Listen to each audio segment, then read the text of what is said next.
It's really warm up here. It is very warm. It's the exact opposite of the last time I went on.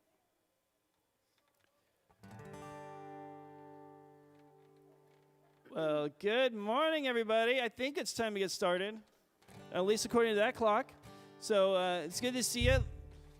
Let me invite you, if you can hear me in the lobby, come on and make your way in. Let's join us out here. Let's fill these seats up. Let's It's much warmer in the auditorium, y'all. Let's warm these seats. Yes.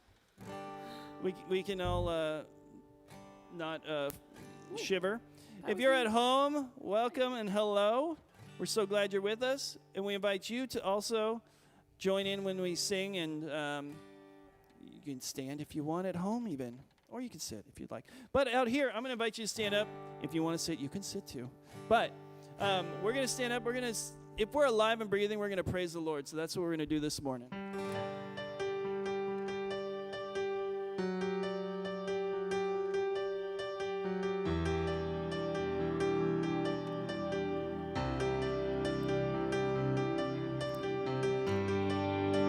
What holds your heart? What stirs your soul? What matters come to mind?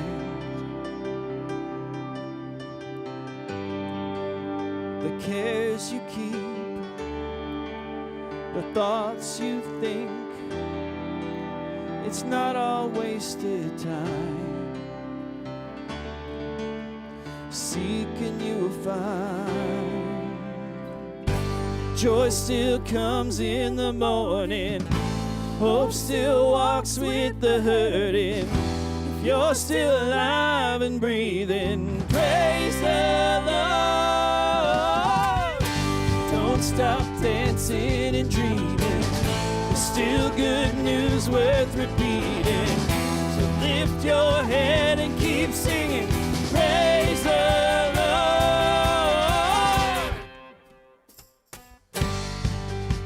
The years roll by, we wonder why we lost our way from home. Our Father finds the child inside we've left for growing old. Awake, awake, awake, my soul. Joy still comes in the morning. Hope still walks with the hurting. You're still alive and breathing. Praise the Lord. Don't stop dancing and dreaming. Still good news worth repeating. So lift your head and keep singing. Praise the Lord.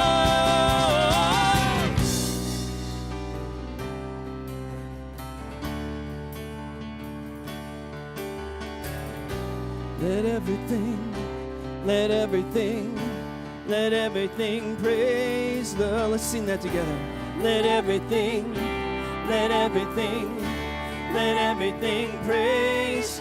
Sing, let everything in the working, in the waiting, praise the Lord. In the blessing, in the breaking, let it praise the Lord. In the dying, in the rising, let it praise the Lord. Let it praise the Lord.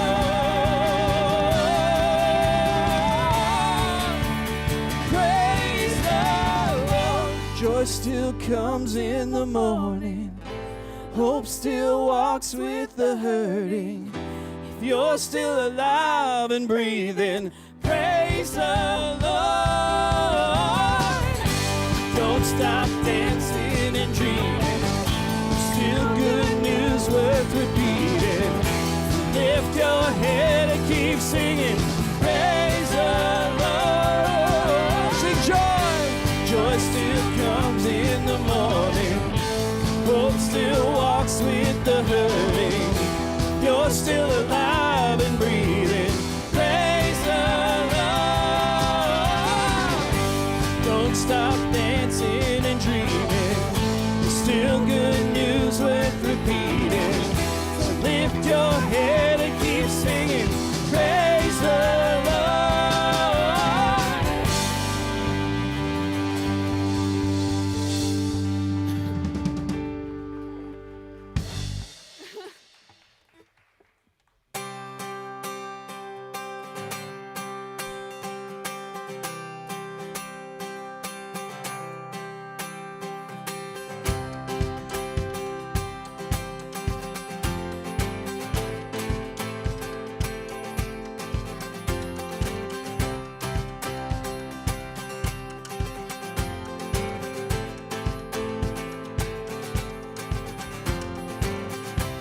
Salvation sounds a new beginning.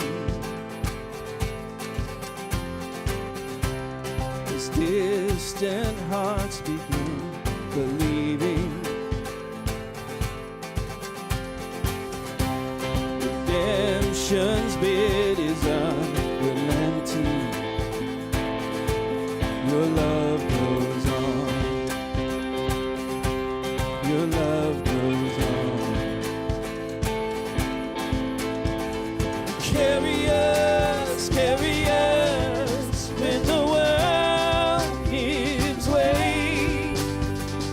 Cover us with your endless grace.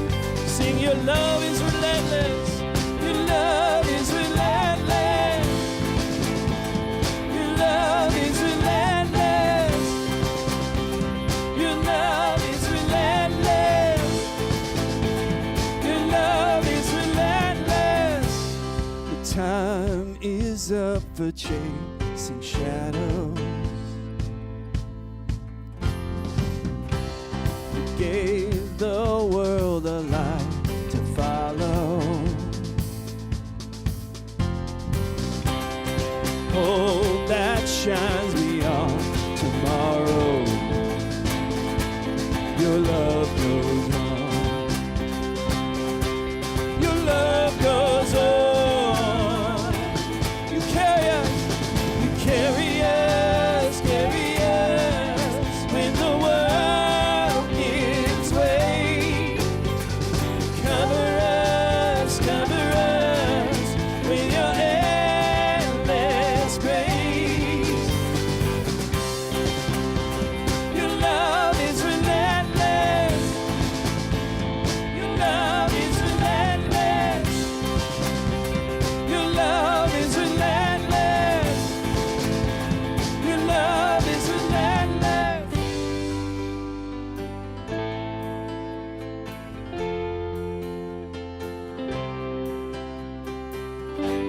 Tearing through the veil of darkness, breaking every chain, you set us free. Fighting for the furthest heart, you gave your life for all to see. Tearing through the veil of darkness, breaking every chain, you set us free. Fighting for the furthest heart, you gave your life. Your love is relentless. Your love is relentless. Your love is relentless. Your love is relentless. Your love, sing your love. Your love is relentless. Your love is relentless. Your love is relentless. Your love is relentless.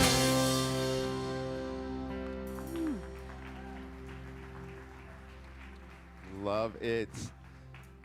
Welcome to New Life, everyone. How are you? You doing well? Welcome all our friends joining us online today. We love you. We miss you. We can't wait till that moment when we can all be together again.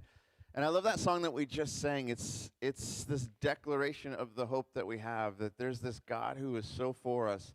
He has pursued us despite us.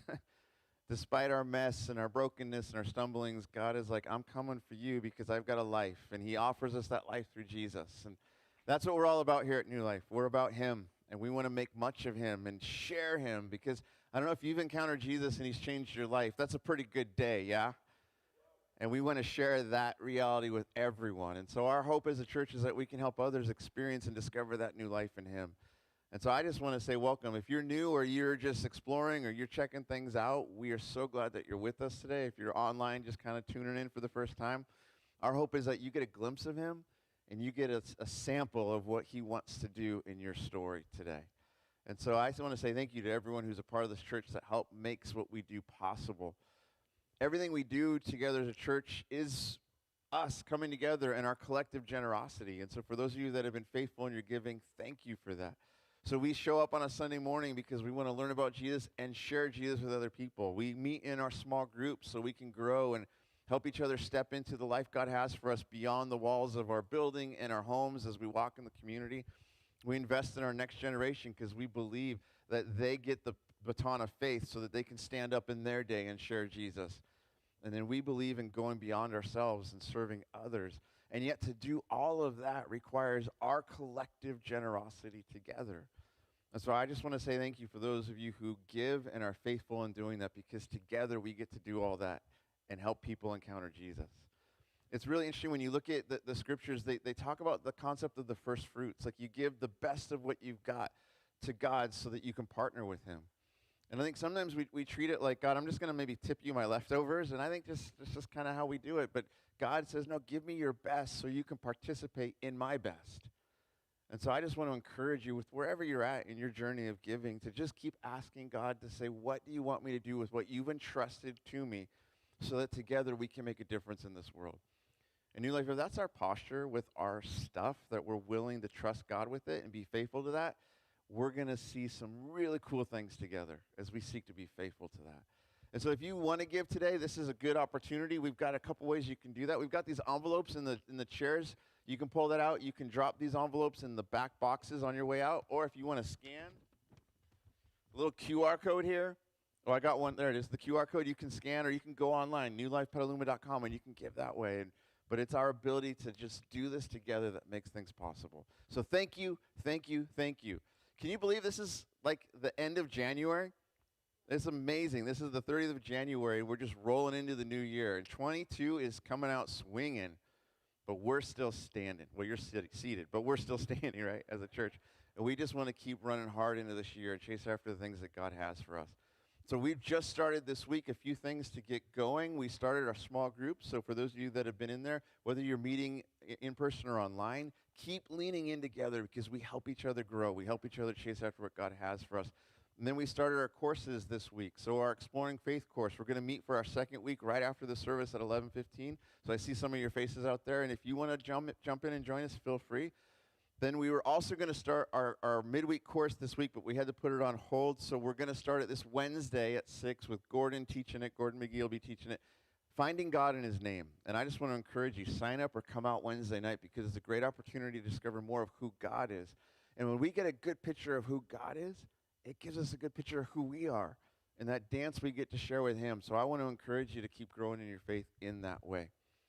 So we talked about this last week. Something else that's coming up this year. In June, we are so excited to go back to Mexico and make a difference in this world.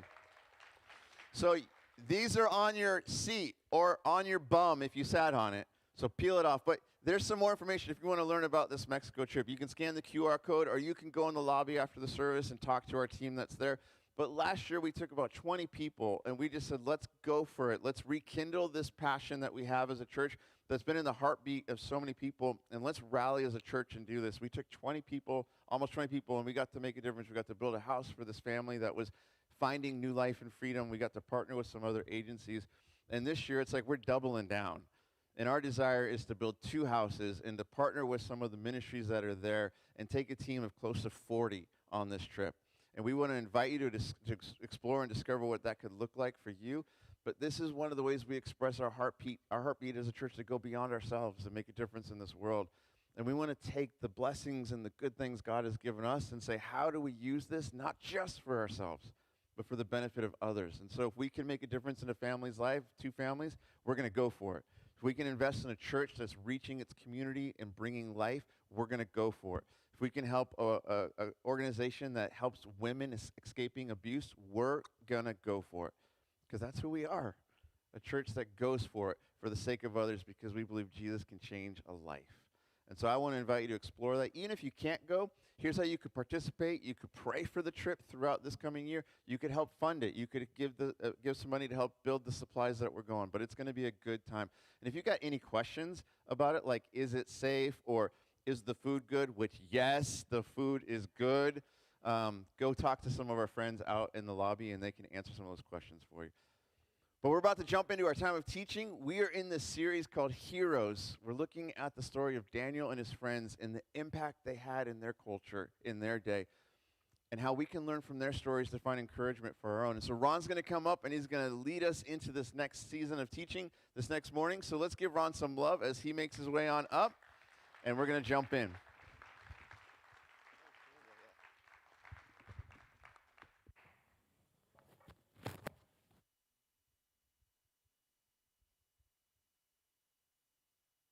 Good morning. Hey, I want to add one other little thing to what Joel just said to you. One of the reasons we're promoting that Mexico mission trip now, even though we do it in June, is we partner with YWAM and we have to let them know who's coming. So over the next 2 weeks, if you want to go, you're going to need to put your deposit down. If you need help with that, we can work with you. We'll try to figure that out for you. But your deposit is $175. So that's why we're doing that right now. So there is a little time urgency to that. For those of you who don't know me, as Joel just said, my name is Ron, and I'm excited to be able to teach us today. You know, we're in this series called Finding Hope Through Those Who Have Gone Before Us. And one of the things that we've realized as we've worked our way through Daniel 1, 2, and 3 is that there are these 4 guys, Daniel, Shadrach, Meshach, and Abednego, and they're able to thrive in unbelievably tough circumstances. And there's a reason that they could thrive, and we're pressing into that reason or those reasons because we have a fundamental belief that what enabled them to thrive can also enable us to thrive no matter how tough the circumstances get. So I have a question to ask you. Do you remember as 2020 was wrapping up, we all thought, thank God 2020 is done. And we have a brand new year, 2021, and it's going to be so much better. That's pathetically humorous, isn't it? Yeah. And here we are, 2021 has wrapped up, and we're at the beginning of 2022 thinking, oh yeah, brand new year. Somehow it seems like same song, third verse, a little bit longer, a little bit worse, right? Yeah. So I wish I could say something that would magically just make all that disappear, but I can't. But you know what? You know what we can do? It is entirely possible that no matter what challenge 2022 brings our way, it's entirely possible for us to thrive in the middle of it. Are you up for that? Yeah. And so the things that enable them to thrive will also enable us to thrive. So we're going to press into that as we look at a transformational shift that needs to happen in us in order for this to take place. So let's jump into our teaching and let's realize that what these heroes that came before us, what they learned and what they did that enabled them to thrive was based on 3 great principles that are actually a foundation stone of their faith. And they're really simple. The first is a realization that life is hard. I wish I could tell you life was easy, but it's actually not. If there's anything that the scriptures make clear to us, it's that we live in a broken world. And certainly you don't need any evidence for that, right? We live in a very broken world, and we are very broken people. Even the best of us are broken.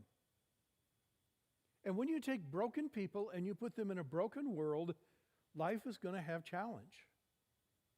So let's not be surprised. And when a challenge comes our way, think, why me, God? What did I do?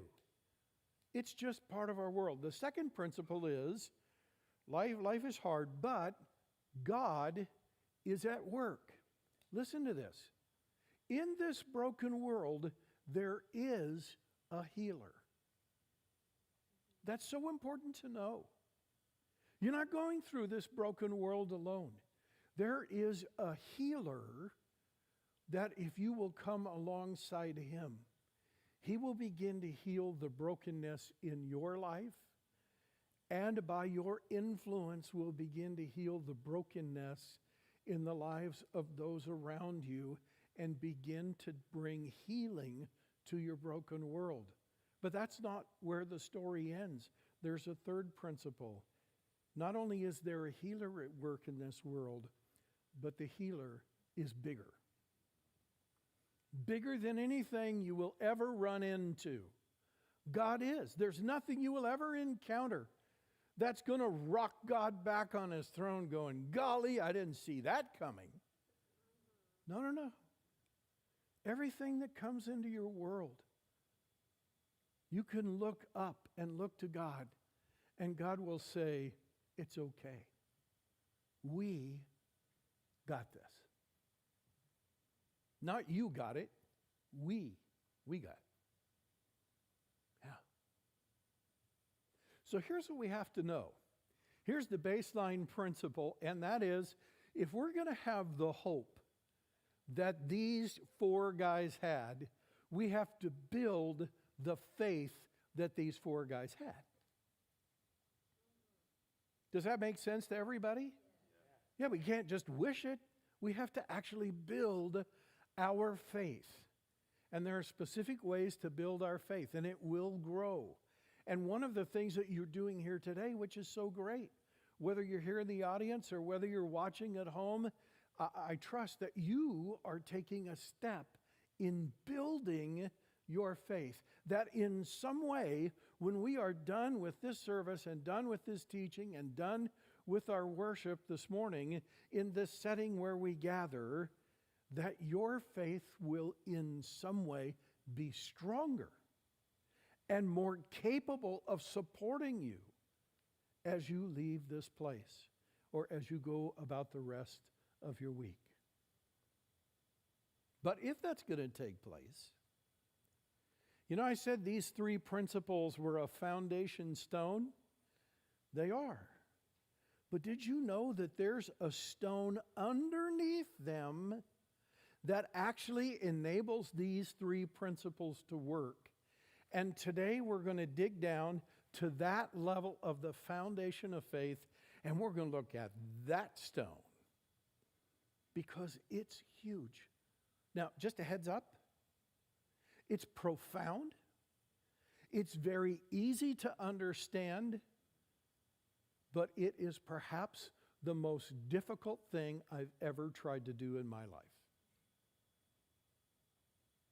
And I know I'm not doing it alone. God's helping me with it.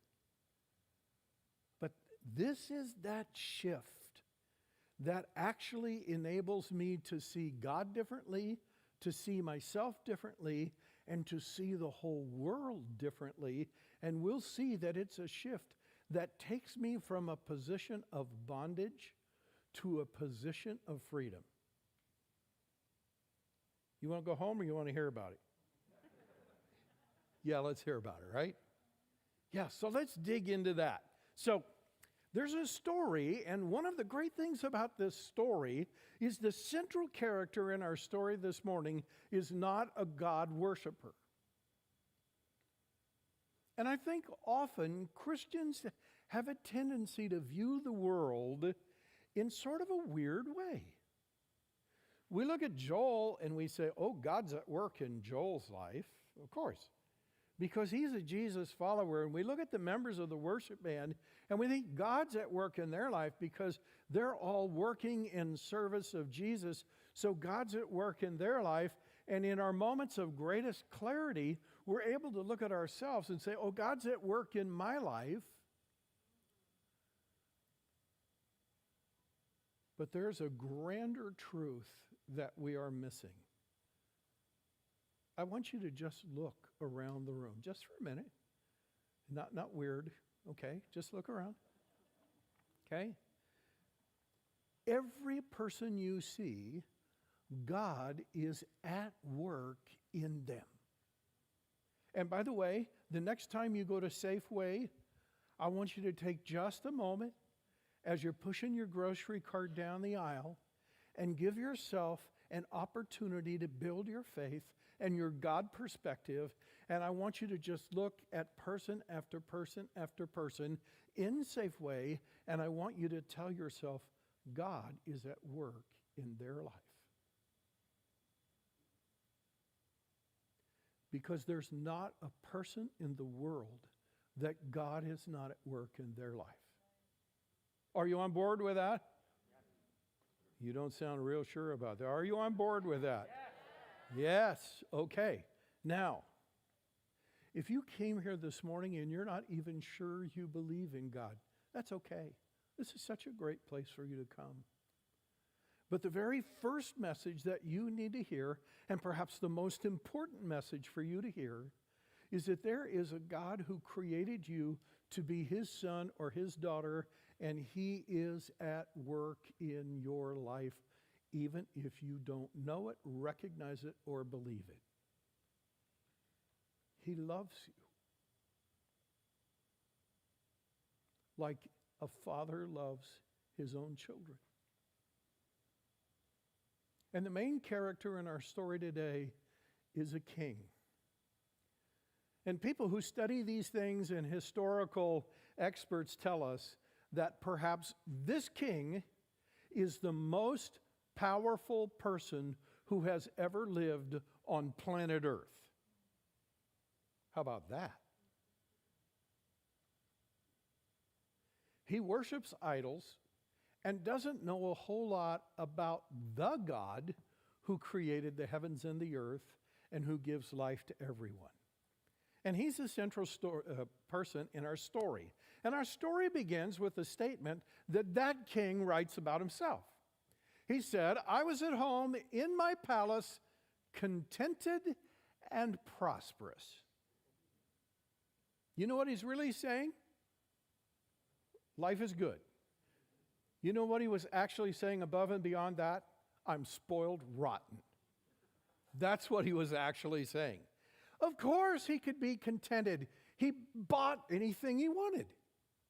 I'm not sure that's contentment. Okay, that's a story for another day. He goes to bed that night and he has a dream that turns out to be a nightmare. And it's so intense, it wakes him up and it shakes him to his core. In his own words, he says, I was terrified. So the next morning he calls in all of his enchanters, all these guys that worship all these idols and claim to have all these powers, and magicians and so forth. He brings them all in and he tells them his dream and he says, give me an interpretation. And they all look at each other and go, man, king, you had a weird dream. I don't see any application. Do you think that gives the king any peace? No, now he's even more terrified until he remembers, oh, a couple of years ago, I had another dream, and there was a guy, Daniel was his name. I gave him the name Belteshazzar.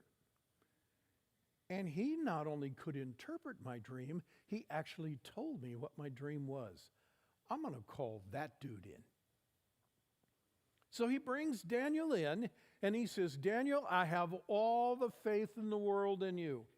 You have a wisdom and a spirit about you, and the gods have given you the ability to interpret dreams. So I'm going to tell you my dream, and I know however you interpret it, it's going to come to pass that way. Now, the last thing that Daniel had told the king in the dream before was, dude, it's not me, it's him. I don't have any ability to interpret dreams, but God does. So Daniel sits there, and the king begins to unfold the dream. He says, now, Daniel, listen, as I was dreaming, there was this giant tree that reached up, and the top of the tree reached and touched the bottom of heaven. And it was so big, you could see it from one end of the earth to the other, and the birds all came and nested in its branches, and the wild animals came and sought shelter underneath it, and people lived there, and its fruit fed the entire world. He said, it's like the most awesome tree I've ever seen. And he said, while I was watching, I heard an angel, a messenger from heaven. And the messenger said, cut down the tree, scatter its fruit, strip all the leaves off of its branches. And he said, no sooner had the voice sounded than other heavenly messengers came, and they felled that giant tree, and it crashed to the ground, and they scattered its fruit across the face of the earth, and they stripped all the branches of their leaves. And then that voice from heaven came again, and it said, put a fence around that stump, and don't uproot it, because we want to give it a chance to regrow. But it's not going to regrow until 7 seasons have passed. And as the king was telling Daniel the vision, and God was downloading the interpretation, the king looks at Daniel, and the color is just draining from Daniel's face. And the king looks, and he can tell Daniel is really disturbed. And the king says, now listen, Daniel, don't be disturbed by the interpretation of the meaning. I'm a big boy, I can take it. Tell me what it is. And listen, when God gives you a message, and it begins like this, because this is literally the first thing Daniel said. O king, I wished that this interpretation applied to your enemies. It's not going to go well, right? And he said, here's the deal, king. You are that giant tree. And your kingdom is magnificent. And literally the nations of the world are fed by things that are made in your kingdom.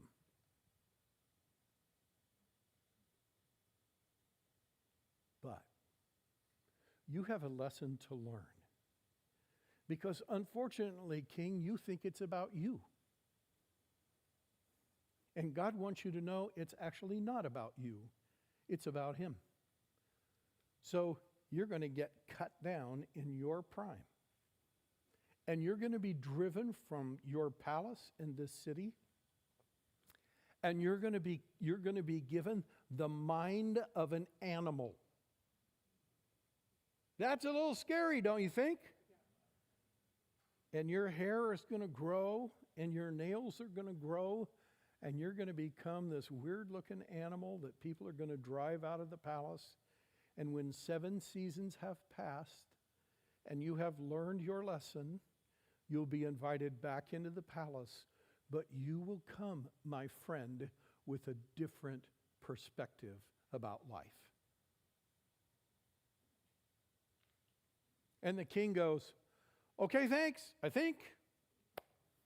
Sends Daniel off, and that's where we're going to pick up the story. because it was a big tree. The big tree fell. There was that the big tree regrew. There was that super awkward interpretation. And now let's pick up the story down about there you go. But King Nebuchadnezzar forgot Daniel's advice. So everything Daniel had predicted happened 12 months later. Remember that figure, 12 months. As the king was strolling across the roof of his royal palace in Babylon, he uttered these foolish words. Here they are. Isn't Babylon a great city? I have built this royal residence from the ground up with my own might and ingenuity to honor my own majesty. Now here's where this story becomes maybe a little dangerous to us. To me, King Nebuchadnezzar is a little bit like a comic figure. Everything is exaggerated by him, right?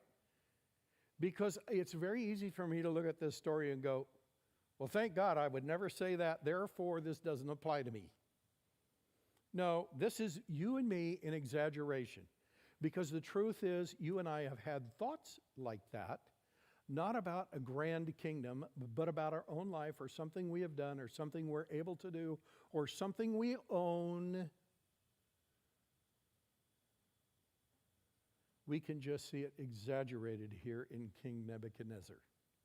By the way, if anyone had a right to sort of toot his own horn, it might have been Nebuchadnezzar. I said a while ago, he might have been the most powerful person ever to have lived. So Nebuchadnezzar lived in the city of Babylon, a city he had built. Do you know how big Babylon was? Are you ready for this? It had walls that protected the city, and the walls encompassed 200 square miles.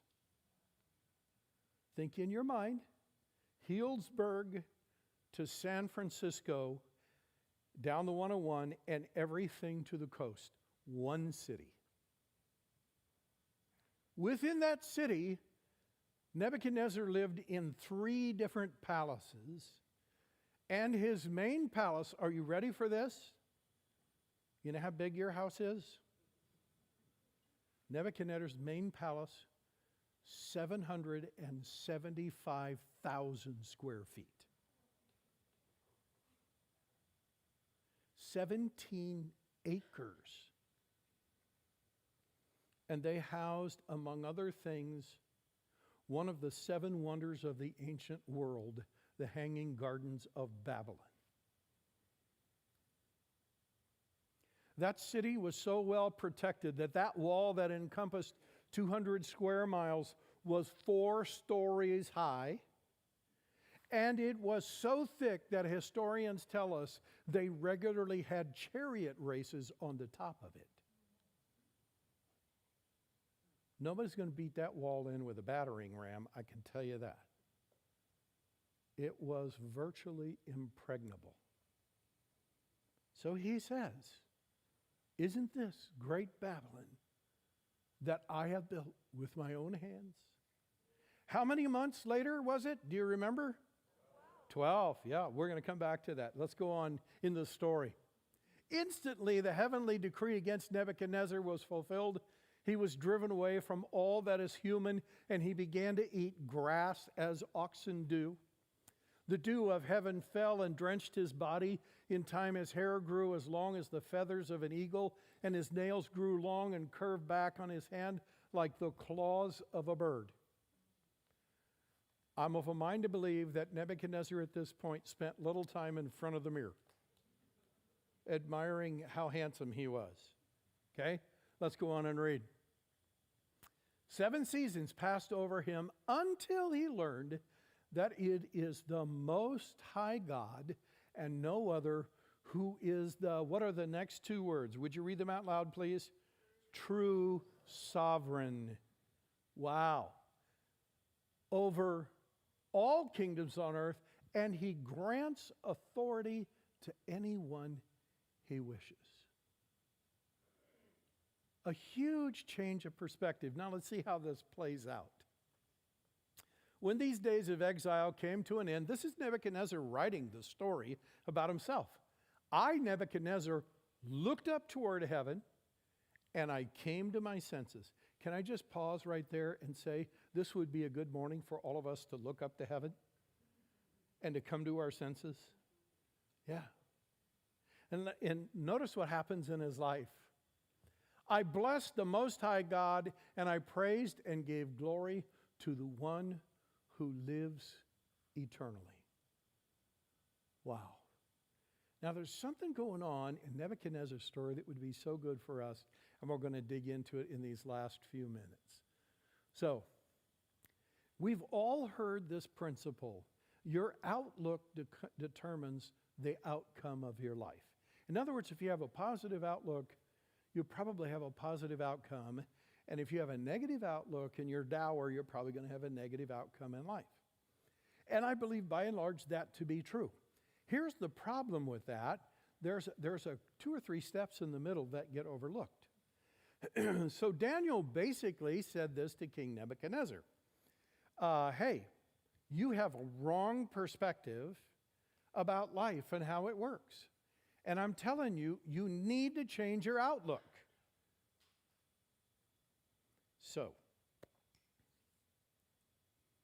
Nebuchadnezzar tried to change his behavior without changing his heart. Anybody relate to that?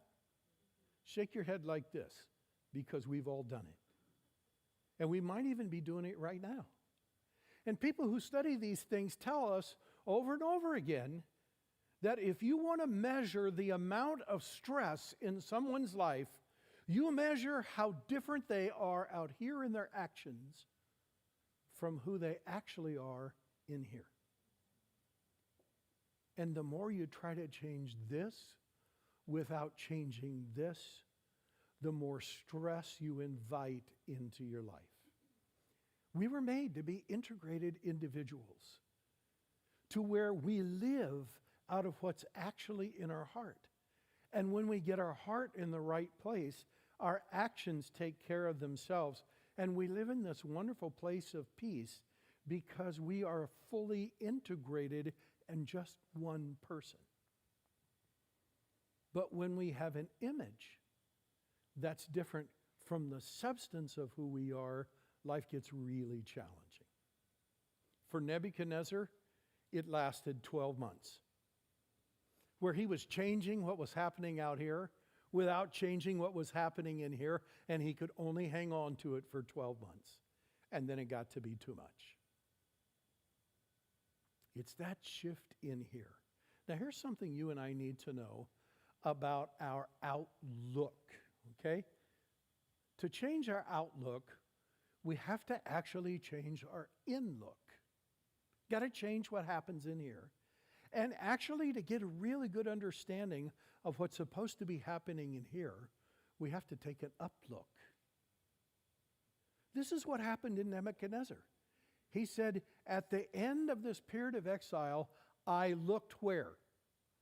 I looked up, and I came to my senses. That enabled me to look in. And when his up-look changed his in-look, it automatically changed his outlook. Everybody on board with that? That's so important for us to know. Because that is what needed to happen in Nebuchadnezzar's life. So what needed to change in here? That's what we're going to dig into over the next 4 or 5 minutes. Take a look at what's on the screen. And we're ready for the next slide. There you go. All of us come with this inborn nature that we are owners. You know how I know that? Put a couple of 2-year-olds in a room filled with toys, and what do? Immediately they gather as many toys as they can, and they say the all-important one word. What is it? Mine. Yep. That's an ownership word.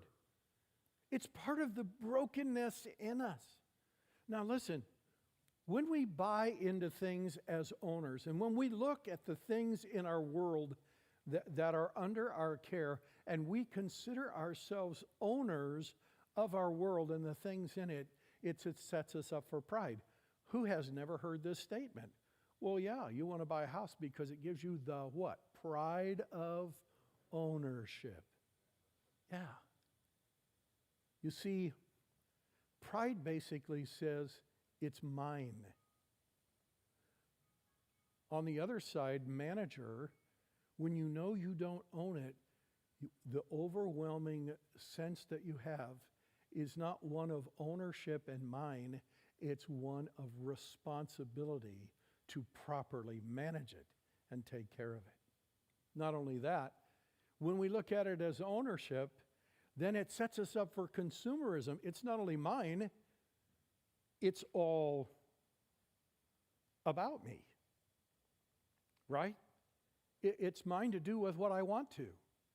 And I'll spend my money however I want to spend my money. And I'll do with my car whatever I want to do with my car. And I'll do with my talents whatever I want to do with my talents. Because by golly, when I go through this life, I'm going to make sure I don't get shortchanged. On the other hand, when we view ourselves as managers, we realize it's not about us at all. It's about blessing others. It's not for me. It's for others. Ownership says it's about arrogance. I can take pride in what I own. It is about me. Management says, no, it's about humility.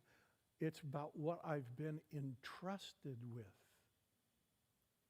Ownership says, I not only deserve what I have, I think I might deserve more.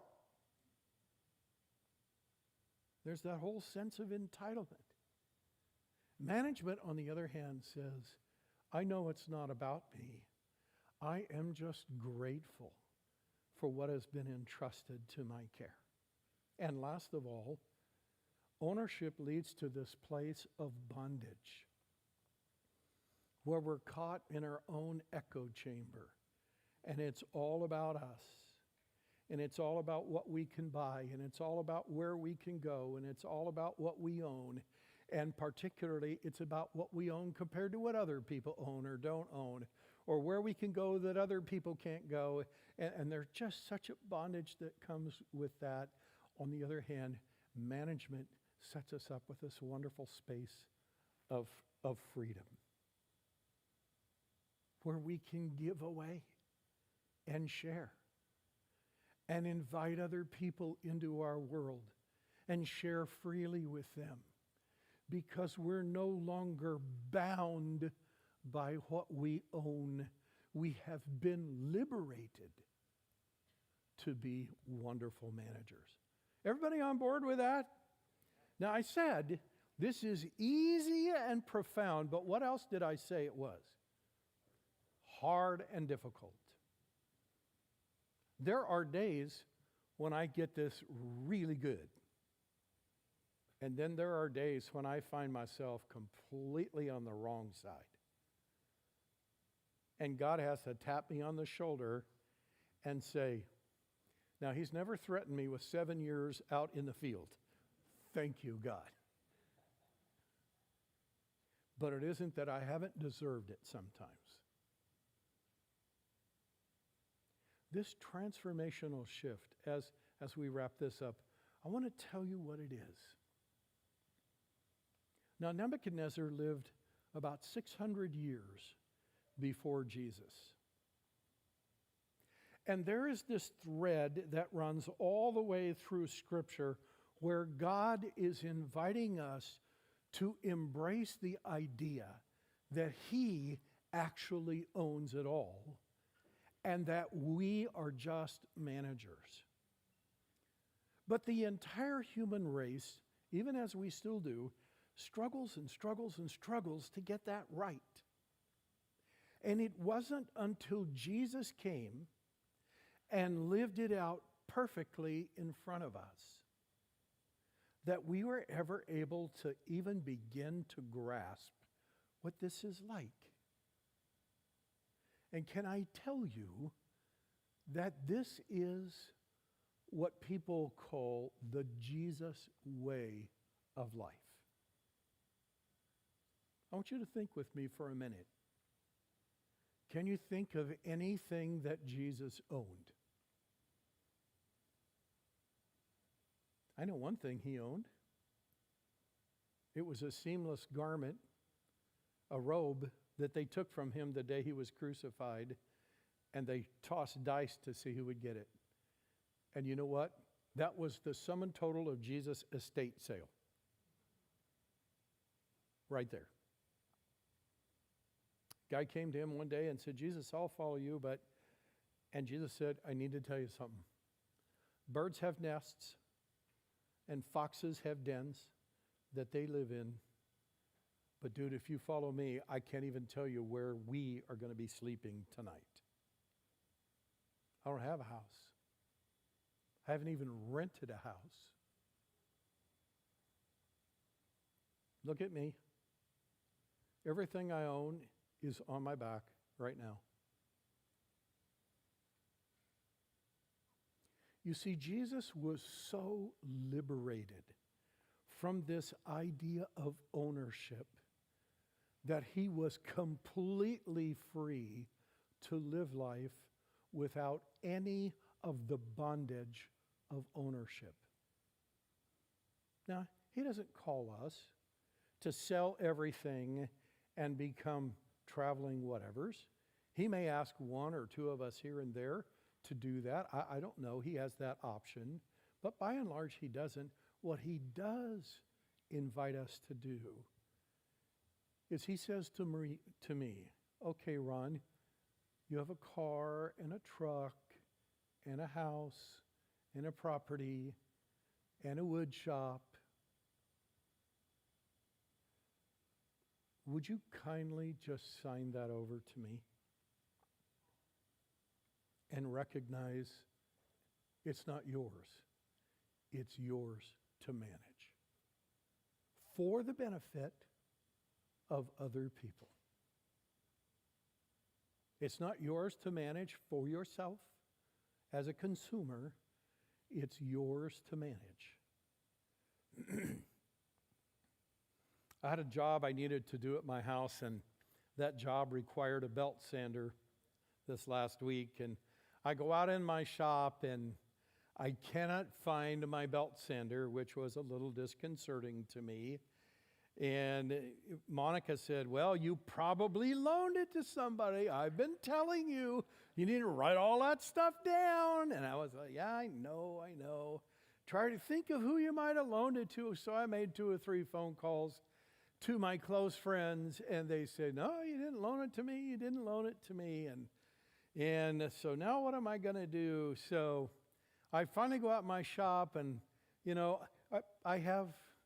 there are other people that live on our property. Our daughter, her husband, they have 3 kids. They were all home over the Christmas vacation. So I'm wondering which one of those grandkids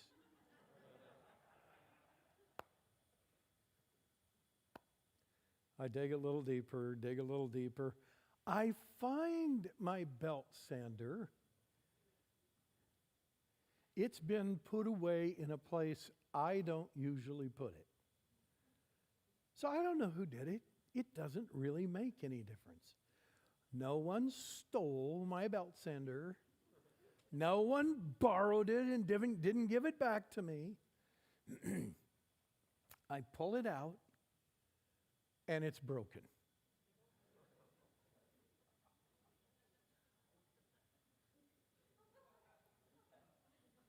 The nerve. Somebody broke my belt sander and then wrapped it up neatly and put it in the bin with other sanders.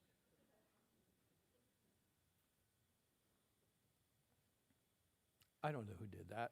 I'm not digging into it. It's probably good that I don't know. But you know what I did do? I got on the phone, and I called 2 friends that I know work in construction, and I said, do you have a belt sander I could borrow? And you know what both of them said? The first one said, I don't know if I do, but I'm gonna try to find it. And after a few hours, sent me a text message that says, I guess I don't own a belt sander.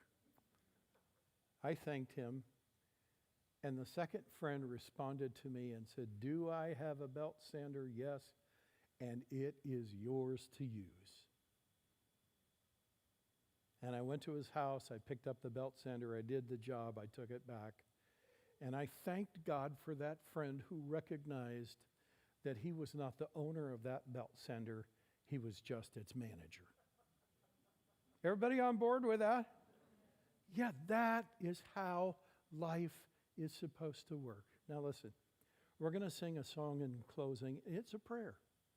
I want to read you a verse, and then we're going to sing this song. But here's the verse. Here's the verse from Scripture. It's one of my favorite verses because it's probably one I need most. Okay? Paul writes this: "Don't let the world squeeze you into its mold." Don't let the world, listen, I'm going to give you my translation of this. Don't let the world make you an owner. That is the way of the world. But rather, let God transform you into a new person by changing what? The way you think. This is the way of Jesus, the way of management. Then you will learn from experience how good, pleasing, and perfect God's will for you is. Here's our liberating questions at the very end. What area in my life am I being possessive about? I don't say this for guilt at all. This is to help you identify where the bondage is taking place in your life so that you can release this today. Second, what grudge am I owning? You have somebody you're mad about? Something you've been hanging on to? Did you know it's possible to own a grudge? Well, you just let go of it.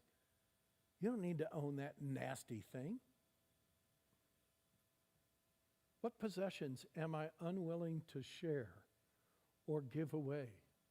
What talent do I tend to own and use for my own interests instead of freely sharing that talent in a way that blesses other people? And listen, that list of liberating questions could go on for a long time. You know that, right? Here's the thing. I'm going to trust that God's at work in your life, and I know that He is. And I'm going to trust that as you and I sing this song and make it our prayer, I'm going to trust that God will point each of us to these areas of bondage and possessiveness that we have, and that we will have the faith to just drop those chains and walk into the freedom that Jesus gives. It's by God's grace that He gives us this wonderful opportunity. So I invite you to stand, and you can do that right now, and together we're going to sing an old hymn, Amazing Grace, but with a new refrain that says, "My chains are gone." And my prayer is, whether it's in the living room where you're watching or in your car, I don't care, or in this auditorium, that if we could hear metaphorically what's happening, that we would hear the sounds of chains dropping all over this place. Let's sing.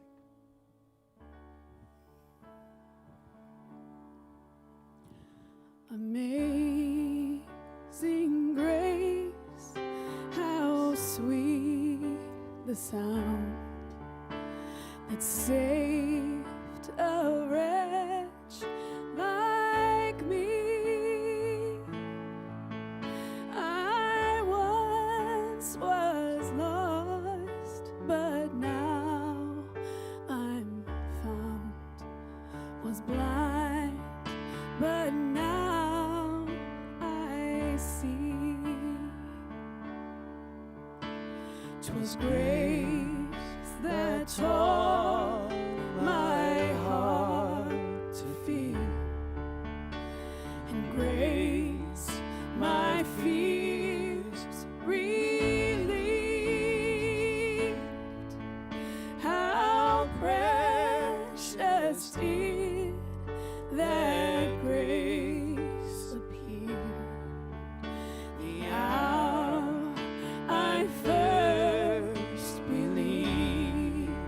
chains are gone. My chains are gone. I've been set free. My God, my Savior has ransomed me. And like a flood, His mercy reigns. Unending love, amazing grace. The Lord has promised good to me. His word, my hope secures. He will my shield and portion be, as long as life endures. My chains are gone. I've been set free. My God, my Savior has ransomed me. And like a flood, His mercy reigns. Unending love, amazing grace. Let's sing that again. My chains are gone. My chains are gone. I've been set free.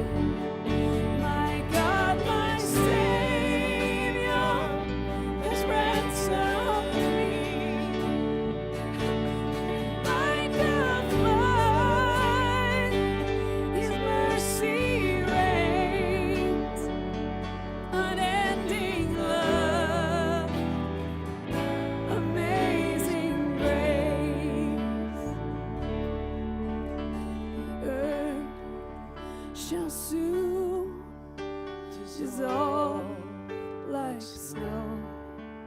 The sun forbear to shine, but God who called me here below will be forever mine. You are forever mine. One more time, let's sing that. You are forever mine.